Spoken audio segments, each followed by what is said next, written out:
a mighty.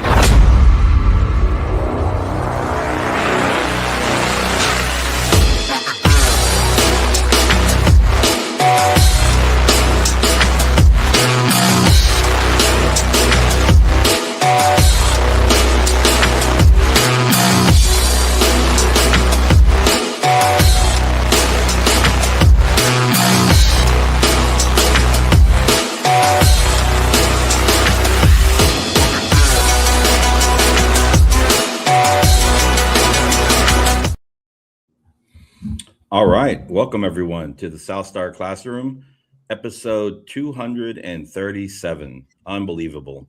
How many episodes did the Ape Like Hands have, Charles? I don't know. I can go check, though. We might have surpassed. We may have surpassed. Nice. I love that. I love that. All right. Welcome. Then when you do that, they're going to be like, well, how many national tours this South? You know what I mean? So yeah, I get it. I get it. Oh, dang, man. Why you got to talk that smack? We're just starting the show. We just started, baby. Come on, man. Man. I love both these shows. I co-created them both. So, you know.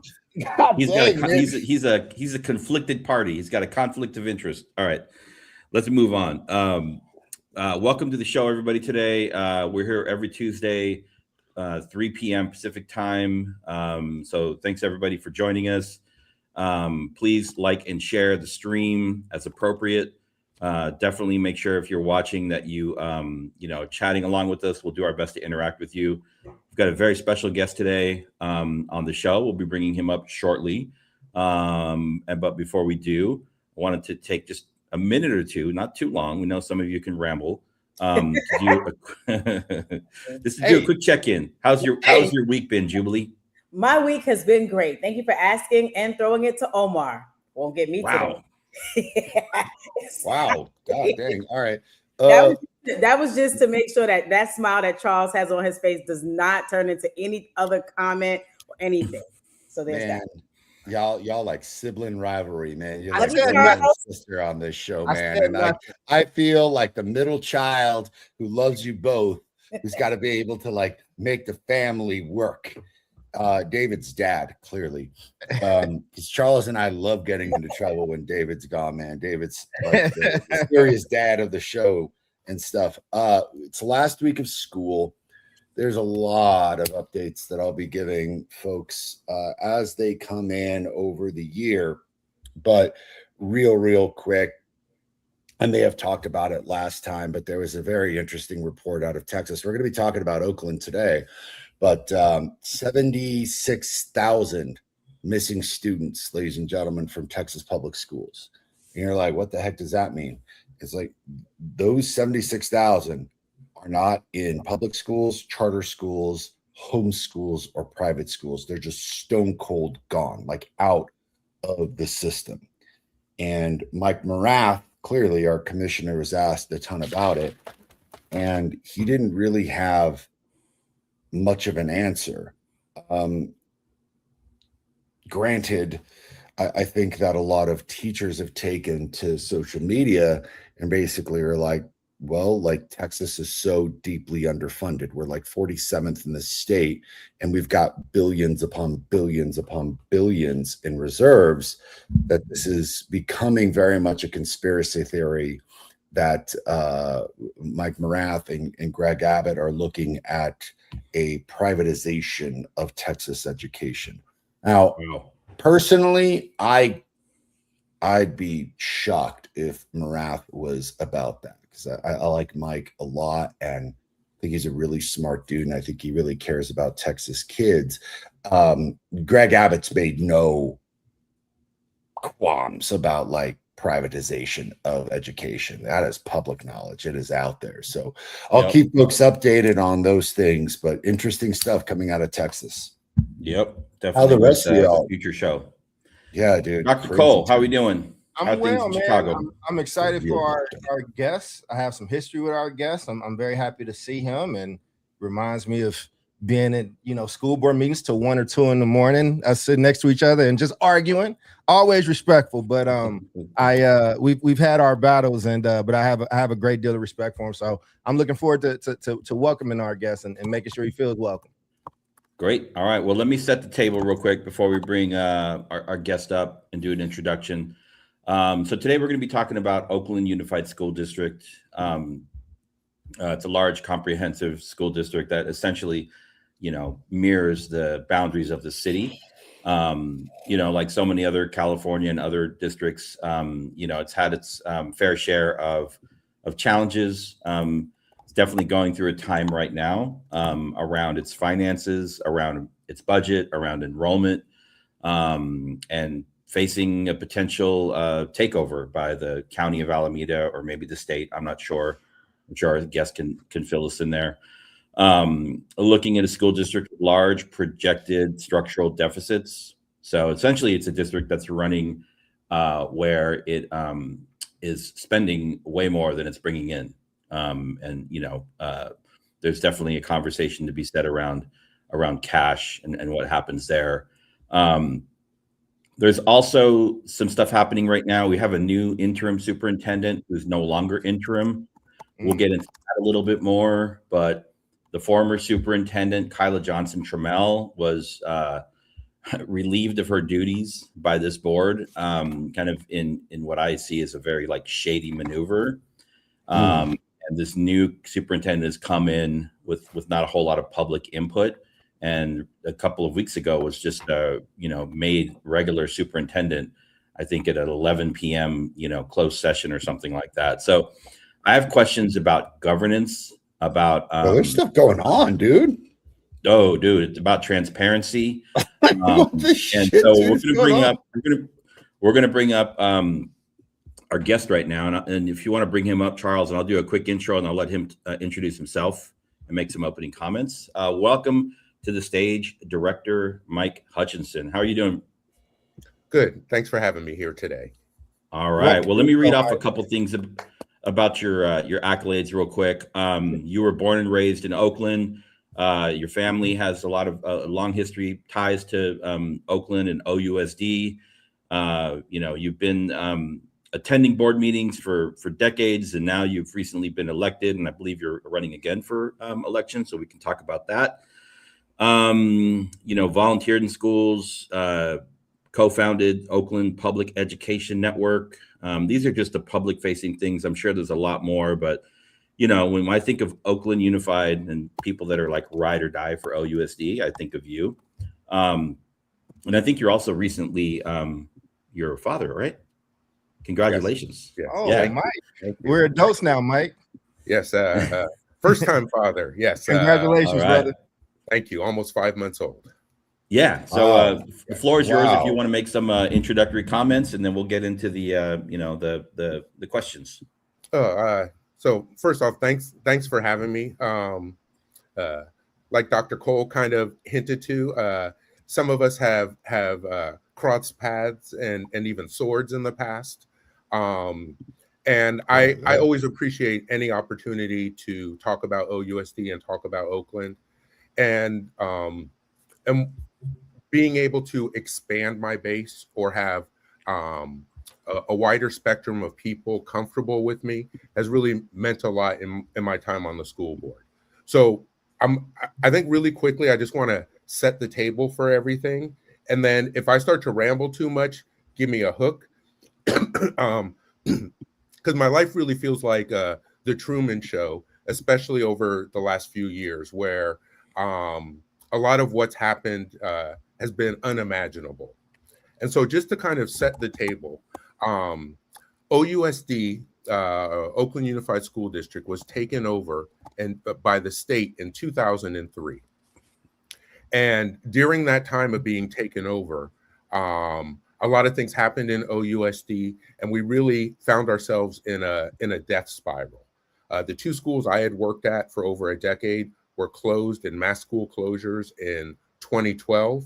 And that kind of led me away from working directly with youth into this other work, which led me to the school board.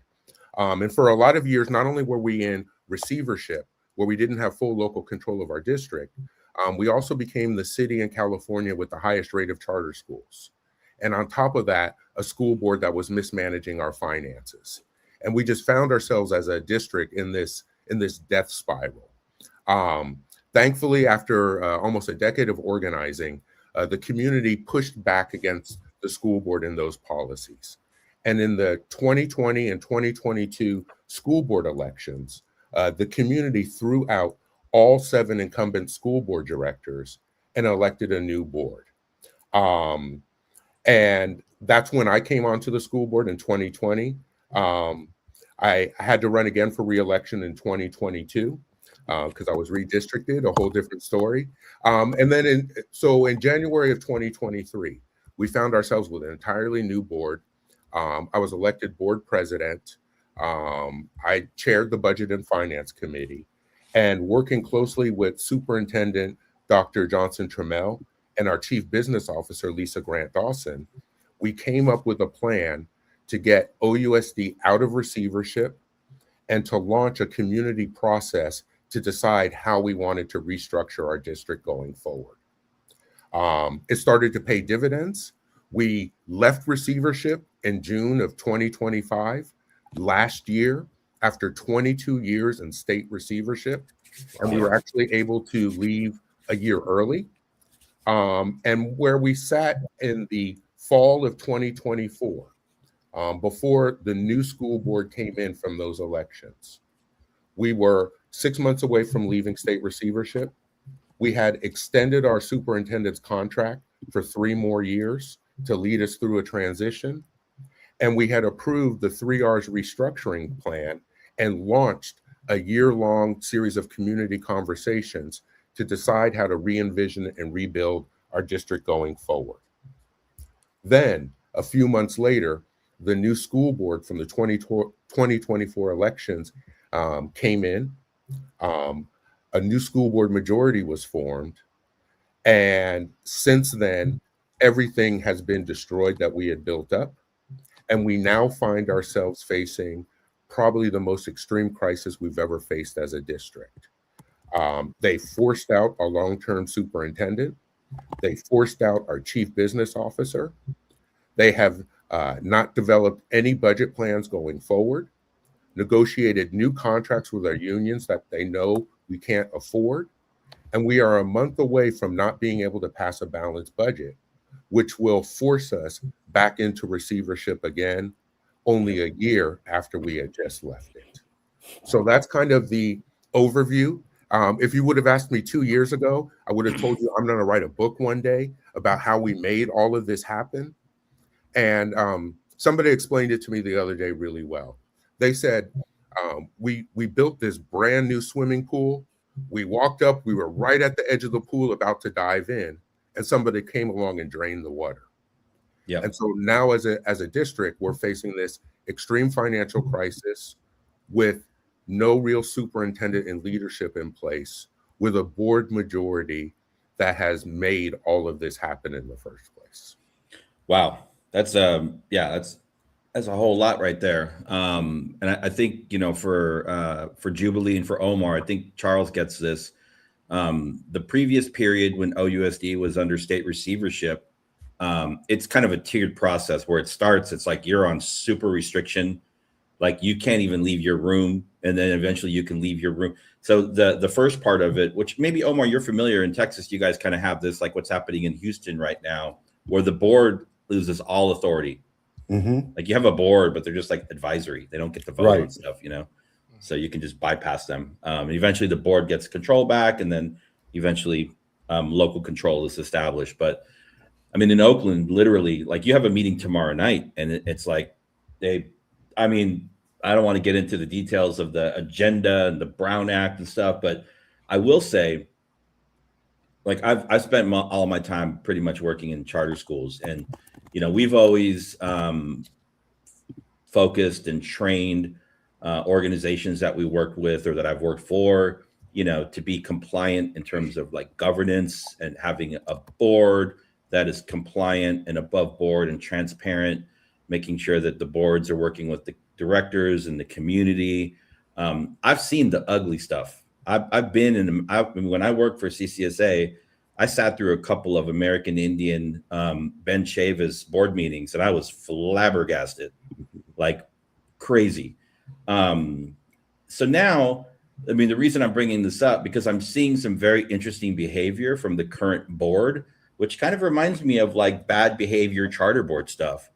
So can you talk a little bit more about what happened with Kyla? I mean, as much as you're willing to share, because she seemed to be a very well-liked and well-respected leader. You did have a plan. The plan was being implemented, and all of a sudden, for no reason, I didn't see any like performance evaluation stuff. She gets, released with, I think she had like a full year's left in her contract. So, I mean, whatever, that is what it is. But like, it was crazy. And it's like, all of a sudden you just fire the person that's running the school district. Nobody's like, it seemed like nobody was really like concerned. And before he goes, just for the audience, not for you, Mike, just for transparency, I used to work closely with Kyla. We worked in the West Oakland corridor together. We served under Superintendent Wilson together, and we're pretty close. And I think she's brilliant.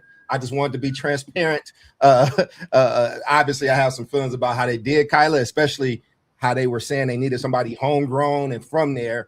And then they got it, and they treated her the way that they did. So, Mike, I didn't want to take any wind out of the sails. I just need to set the board for your response.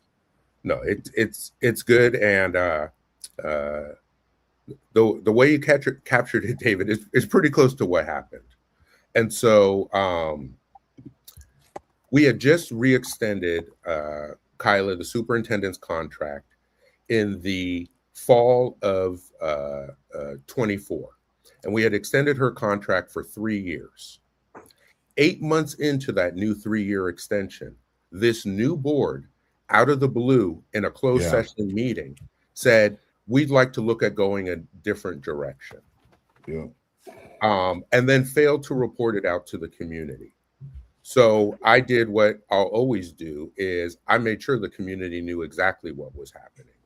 And, and I have the letter from the ACLU thanking me for being a whistleblower to prove it.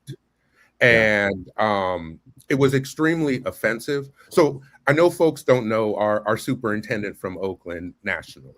So Dr. Kyla Johnson-Trammell, after her 8 years in OUSD, leading us out of the darkness, was one of the top 5 superintendents nationally in an urban school district.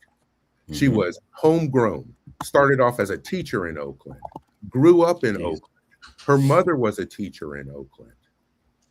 And we had pulled off magic, being able to really dig the district out of a very dark place to being able to leave receivership. And out of the blue, the school board, by a 4-3 vote, decided to force her out. And again, it was offensive. It was objectionable. The only criticism I have of Kyla was she was supposed to more forcefully tell the truth on her way out. She had promised me she would have a press conference to explain exactly what had happened. And instead, she kind of just left quietly. But it was clear that it was because of the individual agendas of this 4-person school board majority that without a replacement lined up, they forced out our long-term superintendent. And it wasn't just forcing out Kyla, who was an amazing leader for us, but also the message that sent to the rest of the district has been disastrous.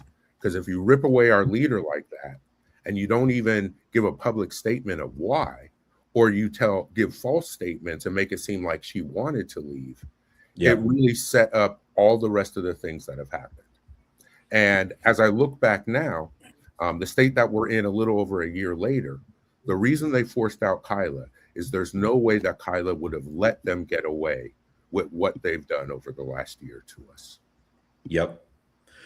So yeah, let's definitely get to like what's happening right now. But before we do that, I want to see if any Omar, Jubilee, Charles, do you have anything to add right now, or any questions for Mike? Anything to add? Any comments? I just want to put a bug in Mike said. Mike, thank you for being on the show. This is like outstanding. Congratulations on being a dad. Congratulations on being on the board. It's badass.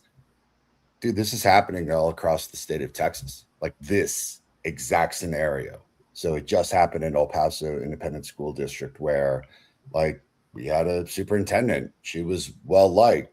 People thought she was doing a great job. And then like, bam, this is going in a different direction. And like totally out of nowhere, someone else comes in.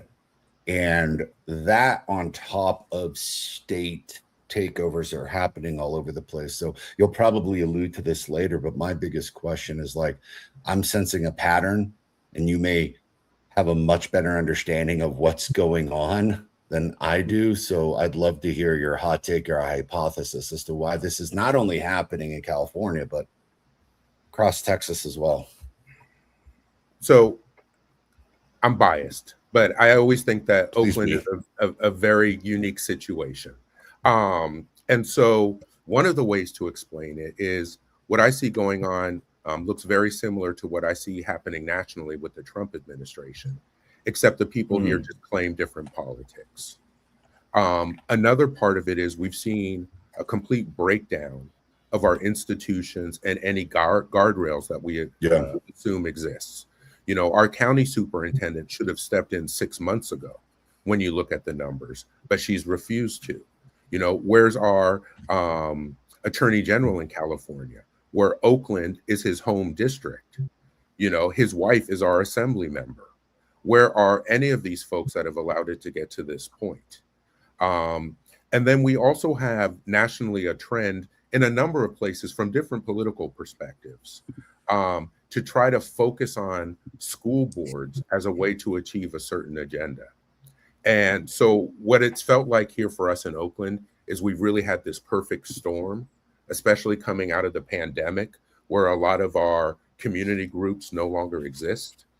But I think it's, you know, one of the things that's made it hard to get some of the message out in Oakland is because people do see this happening a lot of different places. And so, you know, if I was going to talk to my mother about it, my mother would say it's some of the breakdown of democracy just overall. Right. And, you know, the reason I was able to get to this position, you know, 15 years ago, I was Coach Mike on a playground.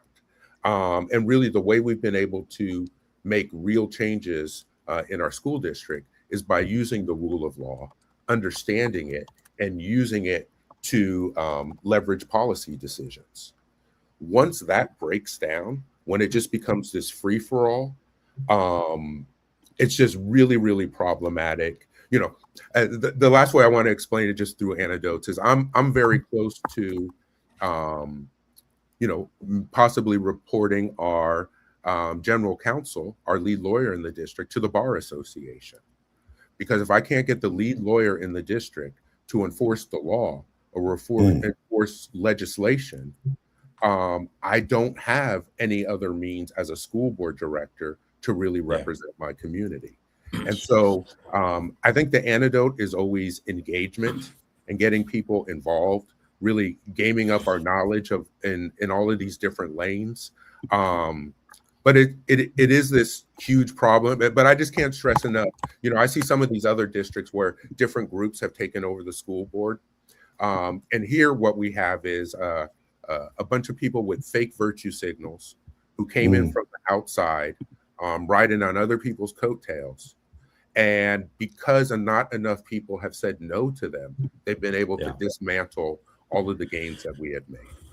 Nobody's showing up to meetings anymore. I remember the boardroom at the previous boardroom on was it 2nd Street or wherever it was? 2nd Avenue. You know, and it was a smaller boardroom and it was always packed and the line out the door. And now it's held in this big cavernous cafeteria auditorium, and it's like there's nobody. And you know, a lot of the business happens after like 10 p.m. So there's no community there.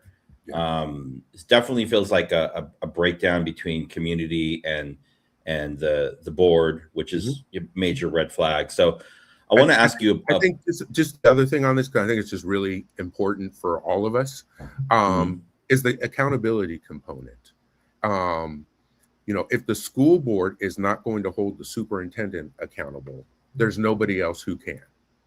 Right. But in the end, for the school board, The only people who can hold the school board accountable are the voters. Mm-hmm. And it is sad that we're broken down to that bare minimum. But if that's all we have to do a much better job of holding everyone accountable in these election cycles when they come up. Otherwise, there really won't be a way to change things. So that's a perfect segue to this question, which I didn't tell you we were going to ask, but I think it's fair game because you were talking about accountability. And so who are the school board members accountable to? You could say, well, people that supported the campaign. So like historically, correct me if I'm wrong, in order to win an election, you have to have backers. And sometimes that comes in the form of the union support. And you at one time were like more closely aligned with the Oakland Education Association and their, whatever CTA and their political, arms or whatever you want to call it. But now it seems like you're the odd man out. You're kind of like out there on an island unto yourself. So politics have shifted.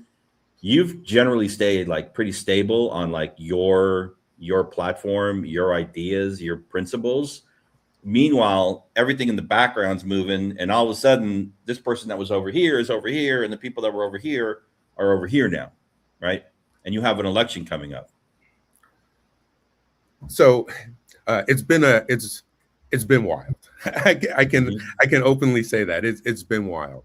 I really agree with that. I haven't changed what I believe in, and if anything, I'm happy and proud that my base of support has actually grown. But what's happened is we've had some voices and some groups that have just gone off different directions in different ways. And so for us in Oakland, we really did crack the local electoral code by flipping all 7 school board seats. We did that by making school closures the wedge in the primary issue. But then once we elected a new board, we ended that policy of school closures that existed. I worked really hard to help change state laws to give a local school board more control over the decisions of charter schools. And those things have both paid real dividends. And we have the district on the right track. But we have some individuals in some leadership positions that have gone their own way. I would say we have school board directors now in Oakland that have a conflict of interest. I don't think you can be a regional director, a paid regional director for the California Teachers Association and be on the Oakland School Board and vote on Oakland Education Association contracts. It's a clear conflict of interest. And so for me and my family, it's been wild because I'm an OEA baby. My mom was a 40-year teacher in Oakland. And but some individuals in leadership in that union decided they wanted to go against me, run a candidate against me, blame things on me. And it's kind of created this artificial division. It's working a lot better now because the numbers are the numbers and people can see what's happening. But this is why we need more people engaged and involved, and again, some people get mad at me because as much as I can, I stand in front of a camera without much of a filter and try to get the information out. But we need more people doing that. And the other, I think, big thing in Oakland, especially when it comes to voting in school board elections, is I feel like I won the charter wars here in Oakland. So in my time on the school board, because we've been able to change the state law, you did. We've been able to reduce charter saturation by about 25% in the last few years. And we no longer have the highest rate of charter schools. And we were able to do that, not by coming in and saying we're going to close every charter school, but creating a process that worked better for our community. And so now that that's happened and it's taken away that division, we should be poised now to finally have these community conversations. And that's not what's happening. So the last factor, I'm sorry for being long-winded. That's fine. Is currently, yes, dog, do your thing. I'm the only school board director currently that's from Oakland. That's a graduate of Oakland Public Schools, the only one out of all 7 of us. And so there's a real lack of connection.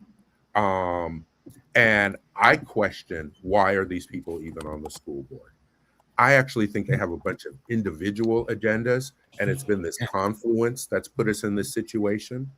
I almost wish there was an invisible hand controlling things, because at least there'd be some, some Order, continuity a to plan, a vision, direction. And it's been this one-off madness, And so the good thing is we have elections in November. I'm up for re-election, and both the board president and the board vice president are up for re-election. Oh, wow. So if I'm re-elected, and if either the president or vice president is not re-elected, we will have a new board majority in January, and we can get back on track. Our problem is, though, first we got to win those elections, but how do we get from June to January with what's been going on? And so you might lose. Oh my God. This is really the importance of elections, the importance of accountability. And if people pay attention in Oakland, and probably in a lot of cities, the choice of on the school board, especially with these large issues, really decides the way that body's going to go for the next 2 years. And it is our only way to have a course correction if necessary, and to hold people accountable for the votes and the decisions they've made. Yeah. Yep. Yeah. Man, definitely. This election is going to be very critical to the future of the district. And I agree. Like, can you even get there before the wheels totally fall off the bus? But I wanted to make just provide a little opportunity for anybody. Omar, Jubilee, Charles, do you have any questions at this point? Yeah, I do. I have a comment and a question. And also for Omar and Ju, David, Mike, and I are playing inside baseball. We've kind of sorry. No. I'm just saying, but like fascinating, man. Every episode we have like the straight man, the common person. So if any of this stuff is confusing, ask so we can build the context. I'm gonna build a little bit of national context, and then I'm gonna ask Mike a question directly. Memphis is going through the same thing. Sarah Carpenter, who you all, she's like a mother to me. She runs the Memphis Lift there, but now the community orgs on the ground are now, for the first time that I've ever heard, are on the side of, we want the state to come in because it's just such chaos. We need an adult in the room now. And so I've been summoned to Memphis. I'll be there either in a few weeks. I think maybe about 3 weeks to go in, and I'm looking at their data now, and they wanted me to come speak. But this is, like you said, this is something that's happening across the country. I'm in Chicago right now. Our mayor has very close ties to the union, and it was a big controversy, and the money's different here. I was going to say something to Mike, though, and again, Mike and I have had our battles. I think we do have a respect for each other. I don't want to speak for you, Mike. I respect Mike. I don't know how he feels about me, but we've always been cordial. But I always said, even during that time, there was information that you weren't privy to, and then you become a board member, and then it's like, oh, here are the books. I know that the union ran a lot of this stuff saying, we got the money to do these raises. We got the money to do this, that, and the third. We're gonna open that up. They got what they wanted. And now the reports are starting to come out that the money is not there and that the state is knocking back on the door. So Mike, what was that like for you once you got in? And just for the record, y'all, Mike ran a few times, like he didn't give up. He's been in it. And I got to do the thing. They do it in Chicago. You do it in Oakland. You got to list out where you went to school at. I went to Hawthorne, which was year round. They closed down. Then I went to Lafayette. I went to Westlake. And then I went to Emory, which is not technically in Oakland. But it's across the street. But anyway, you got to do that. You got to run your stuff down today because there ain't nobody on the board from Oakland now. So it's important to ask those questions. But Mike, once you got in and you got to uncover these rocks and you got to kind of dive in stuff, and then you got closer with Dr. Johnson Trammell, what shifted for you? Because a lot of people were really surprised, right? When it's like, wait, is Mike beefing with the union? Like people were surprised, and I got your back, but I'm just curious to hear how that played out for you. Wow. I got to go through. So first, Crocker Highlands, McChesney, Skyline, class of 91. There you go. It goes Jay-Z. It is Pocket Biggie. It has been wild for me. So I didn't break with anyone. And so, the leadership in the two teachers union decided to run a candidate against me in 2022 and launch a smear campaign against me. Then when they went on the strike in 2023, even though I put an offer on the table for them as board president of 17%, most of it front loaded, they marched on my family house twice in 7 days. What does that mean, they marched on your house? That means they led a protest right to my family house. Jesus, man, what? My mother's Oakland, man, it's a town. My mother's house. Shit. That she was a 50-year member of OEA, and so this is what they decided. And all I got to say is, in 2023, I delivered a historic contract to them, like I had always promised. And so there's some individuals in leadership in certain places that have their own agendas. So this time, this is really a failure of the school board. So I'm going to tell a really quick version. I haven't been able to tell the real story any place, but this is why I'm going to write a book one day. So when we were doing budget adoption last June with this school board majority, going into the year, the school board sets the agenda for the following year. This board was told repeatedly by both myself and the chief business officer that no money was being set aside for a new OEA contract because you need to plan for these contracts. The board intentionally voted for a contract with no money set aside. Then, 3 months later, as negotiations started to heat up, this school board majority first voted to offer them $0 because we didn't have any. Because what was happening was there were a couple of school board directors who were colluding with the teachers union leadership to try to engineer an endless strike. Because if you don't have any money put away, you can't offer a raise. And if you offer $0, of course the teachers union is going to have to go on strike. And even when they do, you'll still have $0 to offer them. Now, at some point in February, the California Teachers Association must have reached out to their regional director, or regional director with them, our school board director, Van Cedric Williams, and said, "What are you doing? You're not there to play games and offer $0. You're there to offer everything the union wants." A couple of days later, closed session at a school board meeting, Director Williams and Vice President Batchelor walk in with the demand list from the teachers union that they had printed off the website and said, "Here, approve this." And by a 4-3 vote, the school board voted to approve a contract that will cost us $55 million next year. Then the superintendent and general counsel actually made that offer and put it on the table to OEA, knowing that we have no money to be able to afford it. My God. Now, that all happened on February 22nd. Still now, 3 months later, the board has still not approved a final contract because nobody has brought it forward because everyone knows we can't afford it. So we are caught in this limbo because of their collusion trying to engineer things, when if they would have done the things the right way, we could have put enough money aside each year to get OEA a reasonable raise. And that was the way we used to budget and do things. But this board has gone a different direction. Wow. Man. That was a lot to take in right there. Woo. Yeah, I mean, so this is right where now, things just let me recap, because right now there was a tentative agreement that then OEA members voted on and approved. But that tentative agreement has not been costed out. It was just sent to the county to be costed out and still needs to come back to the school board for a final vote of approval. And this is something that should take a month at the most. Really, you cost out a contract before you put the offer on the table. This is about 3 levels of madness that it's really hard to peel the layers of the onion. And it's a complete failure by everyone, every place. And this is where I include like the county superintendent, who should have weighed in forcefully and said, "You can't afford this. If you go through with this, you are automatically going to make me have to take over your finances and tear up this agreement." And here we are.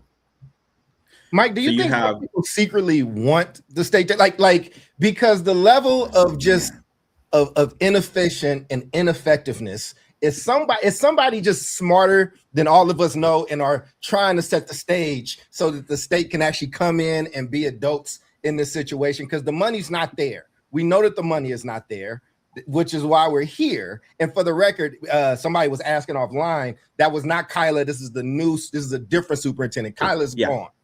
So so no, I've been trying to get the county superintendent to do her job since November. And, the first thing, one of the other problems we have just in general is nobody understands how the budget process works in OUSD or in most large school districts. Whether it's people aren't comfortable with numbers, don't know how a budget process works, don't know the laws involved, don't really understand the connection between our budget and the services that we deliver. And this is like a specific knowledge set that it makes it hard for people to fully plug in. But we were on track in June of last year because we left state receivership, which meant not only did we pay off the state loan, we passed what they call a fiscal systems audit, which was outside auditors certifying we knew how to run our finances. But when you refuse to take action, when the county superintendent doesn't use her authority under the education code, under state law, to step in when it's clear we can't meet our financial commitments, it's been this complete breakdown.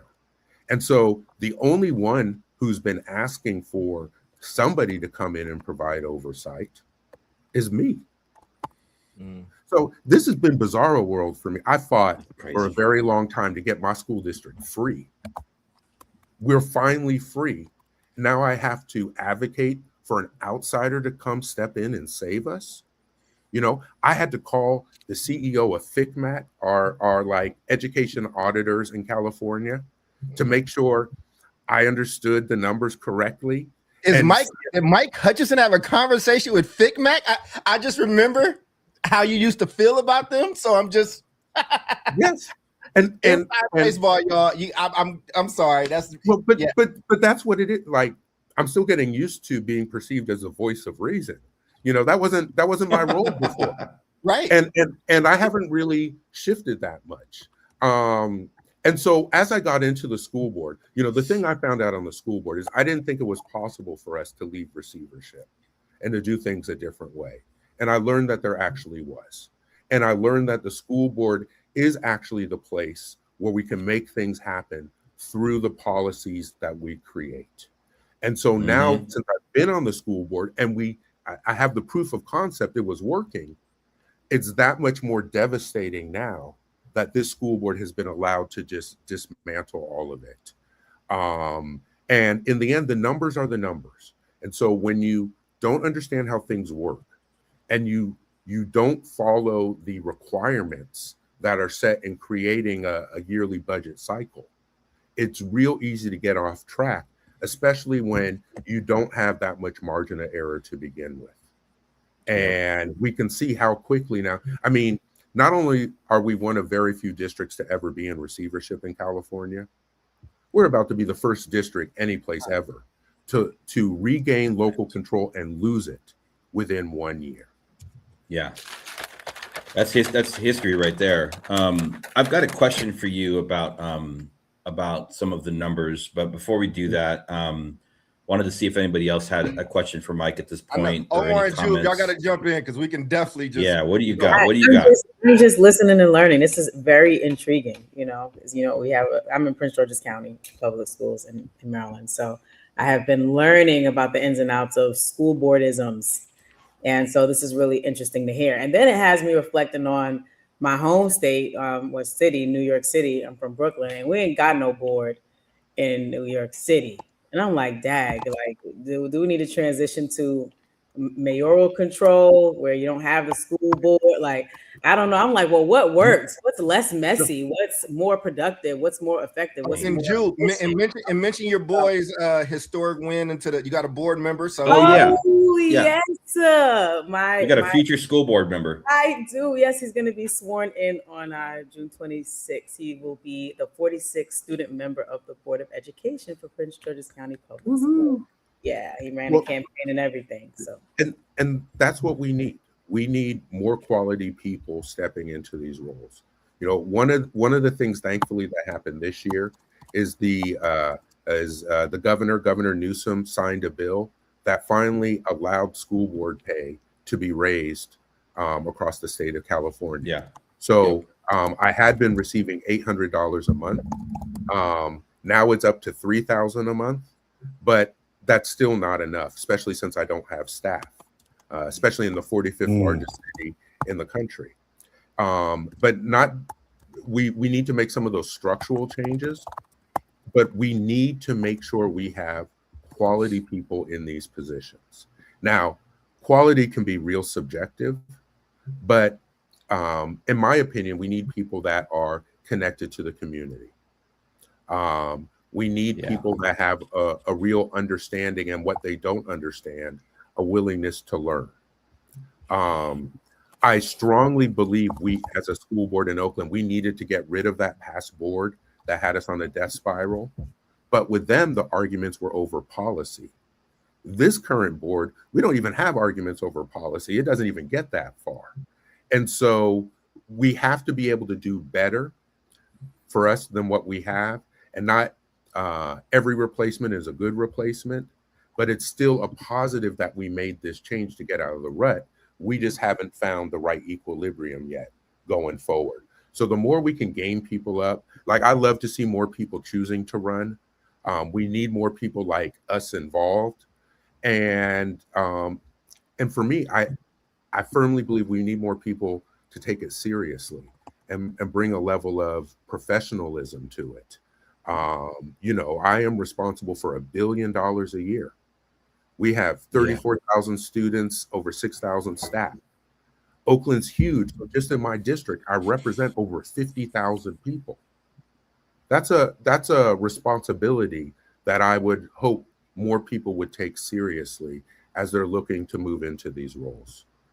Yep. What's your take on like appointed board members versus elected? I know in my county, we at some point there was a hybrid. That's a good question. Some were appointed. And some were elected, and it's a mixed review, because some people feel like those that are appointed, they have their allegiances, they have their loyalties, so they're like more inflexible and they come in with a specific agenda, versus those that are elected, they really want to appeal to their constituency, so they might have an agenda, but they're able to be more flexible because they really want to make sure that they're coming across as, I'm accomplishing what my constituents want. So what's your take? I'm a firm believer in local voter control of our school boards. I'm philosophically opposed to the takeover laws. And I know for us in Oakland, that really devastated our district being taken over in 2003, where every decision that was being made, you know, for us in Oakland, that takeover coincided with the California charter law, which led to a proliferation of charter schools in Oakland. And really, our unified school district was no longer unified.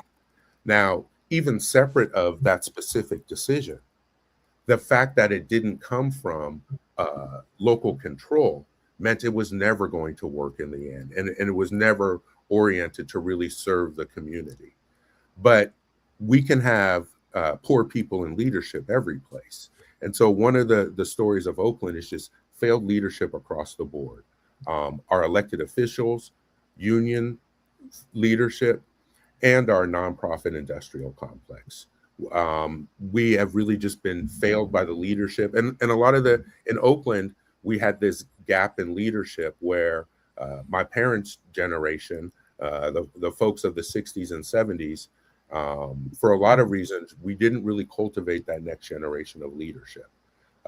Some of it is because of what happened to the Black Panthers in Oakland. There's some other folks like me turned away from what we saw our parents doing because we had been to enough meetings growing up And it's we also murdered the first Black superintendent as well. It's all of those things kind of together where it's created this vacuum.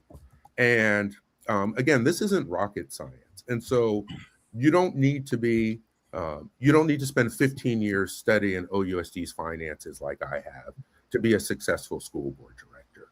We need people who are invested, who care, even a common sense approach. And hopefully as people get gamed up, one of the things I've learned is the difference between my personal politics and policy. I've also learned how to use policy to really implement changes. And so again, when I first met David and Dr. Cole, I was known as the anti-charter guy in Oakland and a lot of places, because that's how we had to go and fight in a large degree. We learned some sophistication over the years, and we learned where the power really sat to get the kind of decisions made that we wanted to see happen. So having said all of that, I could have never imagined how much I could actually achieve being a school board director in OUSD as well. And it's been, even though it's been crazy, it's been one of the most rewarding things I've ever done. Yeah, and it's not over yet. Omar, you're cooking something up. I see you're taking notes. What you got? I don't know, man. Like, part of me wonders, back at what Doc was saying, was whether or not this is a group of incredibly intelligent people who are aligning themselves towards this kind of like systemic takeover, or if it's just stone cold ineptitude, like just stone cold stupidity. And it's sometimes really hard for me to break through those two, ultimately, because I've seen the people at the top and like, man, they like dumb as hell.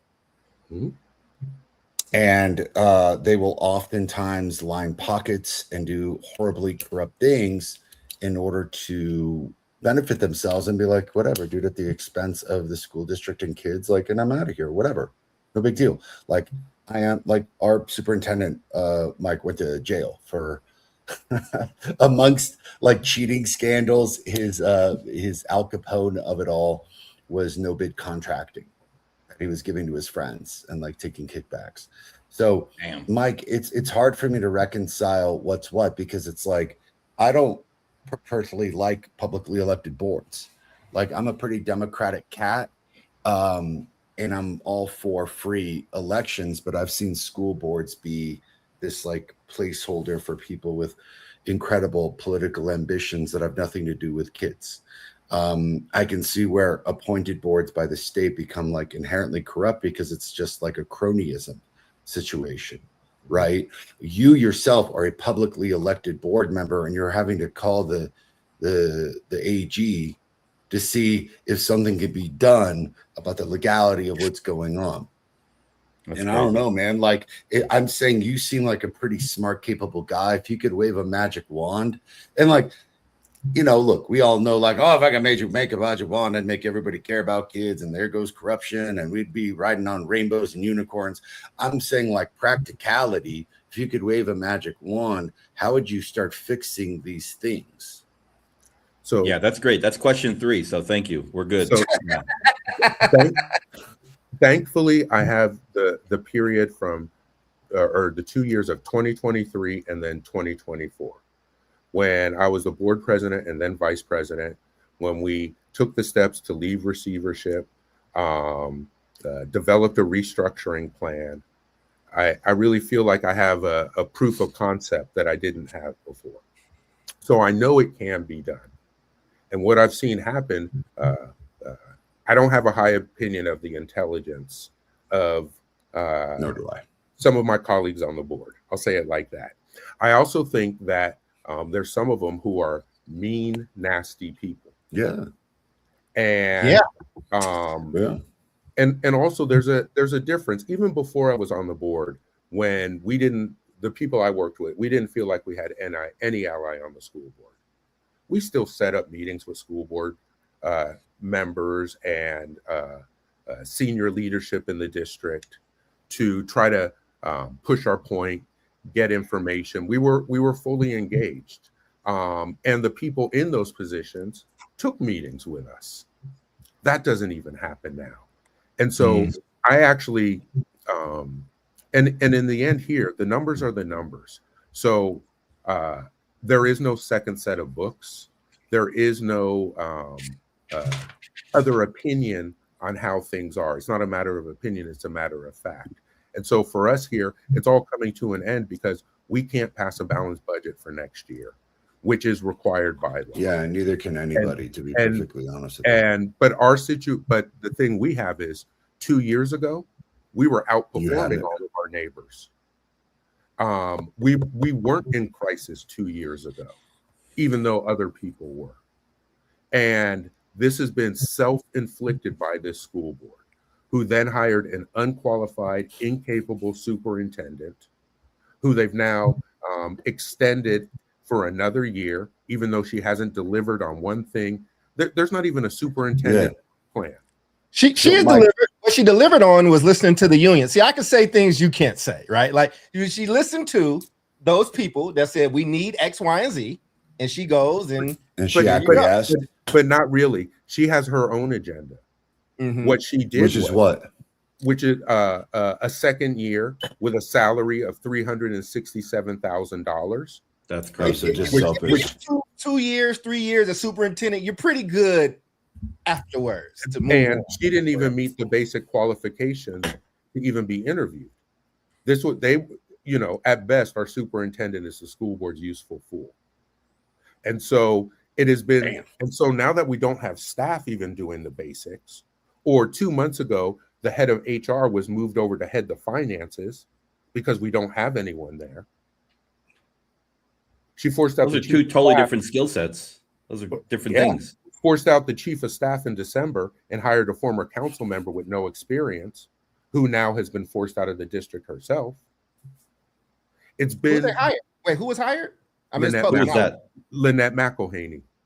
Ah, wow. And so what we've had is, in my opinion, a series of perfect storms. Each one should have never happened. And it's all hit at the same time. And so, and this has been going on now for 16 months. So if the community would have stood up a year ago, like when our superintendent was first forced out last April, then we could have had a chance to avoid a lot of this. But since there hasn't been enough resistance and we're 16 months deep, we have to pass a balanced budget by the end of June. There has been no work done on it. We have a standing deficit. There's no way that gets done. It's insane. And people aren't even talking about it. And that's before we even talk about, even if somebody steps in and takes over with this deficit, that means immediately $50 million in cuts, which we probably can't do even immediately, which means we'll be forced to take a loan, which puts us back into receivership. And all of this could have been avoided if we would have just had basic budget management and financial. Yep. That was another piece of the original. I forgot about that. The original takeover by the state was associated with the $100 million loan that the district just got done paying off. What happened was actually it was a $30 million loan. Then when the state took over, they ran up the loan all the way to $100 million on your tab. Oh, wow. Yeah. And so the biggest loan ever in California history to a school district. And that's so, insane. Yes, we finally paid that off last year. And actually, we paid it off a year early because I passed a resolution to pay it off early because that was a requirement of getting free. That was one of the conditions. That's right. And the last piece that I kind of left out in our framing of where we were is that's why we had the restructuring work planned to coincide with regaining local control. Because it was never just about getting back local control. It was about getting back local control so the community could finally decide on how we want to build our district going forward. Mm-hmm.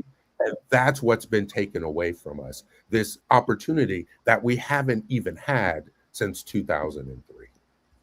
Yep. So we are pretty much up on time. I want to give the co-host here just a second to if you have any closing thoughts that you want to put on the table, and then we'll let you finish it off, Mike. Yeah.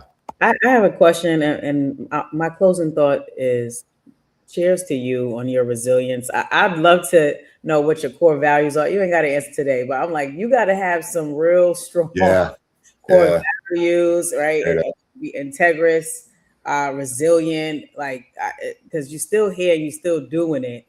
And so hats off to you for being a pillar, obviously in this work. My question is, I wanted clarity around why the superintendent was pushed out, and I don't know if you'd be able to answer it. Nobody knows. I can answer. Years like of service. Because she had common sense, the numbers didn't add up, and she didn't go along with their plan.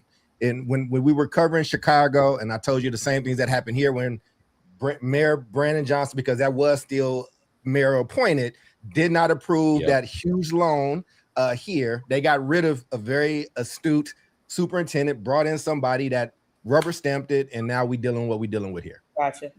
Yeah. All right. There's something Mike can say. So Omar, closing thoughts, my friend. I want to give Mike a huge thanks, a hell of a perspective.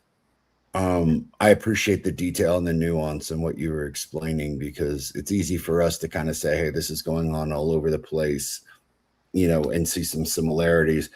Damn, man, there's a lot of shit going on in Oakland, dude. Crazy, man. It's actually insane. But it just goes back to what Jubilee said and our audience says. It's like, Mike, you may be 1 in a million, man. Like, you're just this like badass dude who has like a sense of justice for kids. I just wish there were a lot more of you. Thank you, Ben. Charles. Yeah, my final thought rolled into a comment. So one, you let us know all the ways we can support you, Mike. I just want to let you have an open invitation to come back here anytime. Yeah. You reach out to David or reach out to me. We will always make the time for you. We have to find time to spar at some point because it's just what we do. We'll be old men doing that. But I'm saying this now. I will be donating to your campaign. When did you think that was happening, Mike? I got you, man. But make sure he actually donates, okay? I will. I'll show it. I think because I thought it was a trash can. But here's what. But I've been quiet a lot of this, right? Because we wanted Mike to talk. But I've always said this, even when me and Mike were really opposed, and we still are opposed in a lot of ways. I believe in parent choice, but I always felt that when Mike had the data in front of him, he was going to do what was best for kids. And right now, what we didn't talk about is 3 out of 10 kids in Oakland, only less than 3 out of 10 are reading on grade level. We just did our study with our young people that cross charter and traditional that showed those numbers, but double that think that they are reading on grade level. So more like 7, 8 out of 10 think that they are. Would love to talk more with you about that. But I have to echo what Jubilee said, because people don't do this unless people are going to those meetings, because those meetings are fucking crazy. And they've been crazy for a while, and they burn you out. I've had the pleasure of meeting Mike's mother. We've all spent time there, and Mike, you a special dude. I'm good at not being at those places at 2 a.m., but I'm a man of my word. So you let us know the ways that you want us to be supportive. You let us know. I want to engage you in actual conversations about kids and literacy in Oakland, because that's really important. And just thank you for fighting a good fight and not. You remind me of an old school 90s liberal that's like, I didn't leave the left. I think everything that I've always thought, the left has left me. And it feels like that's like, you're like, I didn't leave union support. I didn't leave saying that we should have a strong union with strong benefits for teachers. Y'all are trying to spend money we don't have. And you're lying to people about it. So those are my final thoughts and my comments wrapped up in it, man. But seriously, I hope you felt like you had a home here, and I hope you felt respected, and give us our marching orders before, and then David can close us out. Yeah, real quick. Definitely want to know how we can support you in your campaign. Thank you very much for coming on the show. I think Dr. Cole is definitely right to call out the, across the city of Oakland, the real issue that we should be focusing on is what's happening in our schools and our classrooms with the education levels of our children. And when you have this like total like distracted thing happening at the highest levels of governance. Like, when was the last time I've seen an academic report out of the superintendent, right? That should be the conversation about what's happening with our young people at schools, academically, socially, emotionally, because there are good things happening, but it's just not part of what's happening at that level. And that should be the core focus, in addition to, like, fiscal responsibility, transparency, all that stuff. So thanks for coming on, Mike. I want to give you, a minute or two to wrap us up, and be sure to let us know how we can support you. Yeah, thank you. And I'll definitely be following up with that, especially with the election coming up in November. And we always just need more people engaging and paying attention to what happens in Oakland. So for me, I love Oakland and I love OUSD. OUSD gave me everything growing up, not just a world-class elementary education that got me to UC Berkeley and my brother to the Ivy Leagues, but since my mom was a teacher, literally the roof over my head. And part of me has been heartbroken over the last 15 years, where I had to shift from working directly with youth to and fighting for quality within the school building to just fighting to keep the doors open. And we were poised with our restructuring plan, also had transformational school redesign. It was really the culmination of all of this work. And for me, it's in my blood. My parents met working at a freedom school in Mississippi in the late 60s. My little white mother marched Selma to Montgomery. I am the direct descendant, 3 times great grandson of James Hutchinson. You can go visit the Hutchinson house on Edisto Island. It's in my blood, and I'm always going to fight. I have a certain set of skills that allows me to be able to fight in this sort of way. And now I've had a lot of the community really invest in me and help put me in this position. And so until I'm not here anymore, I'm going to keep swinging for the fences. And once we get back control of our schools for the community, that's when we as a community can finally build the kind of schools that we all want to see. And until we can get to that point, it's always going to be a struggle.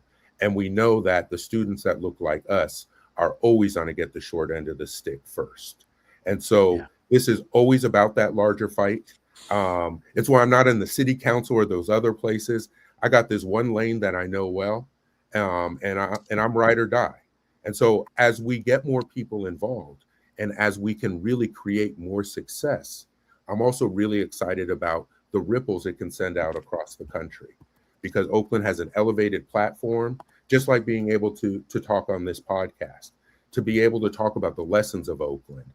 Like what happened to Katrina in New Orleans, a lot of the people who did that in New Orleans were in Oakland first and learned a lot of those tactics. And it really happens in Oakland first. So if we can kind of be a wave in another direction, then that spills out to other places as well. And so it's exciting. It's exciting if we can start to bridge some of these gaps or have a better understanding of the places where charters and public schools can work together, along with the places where we're always going to be in competition. And how do we set this up as a place where we're doing better by the next generation?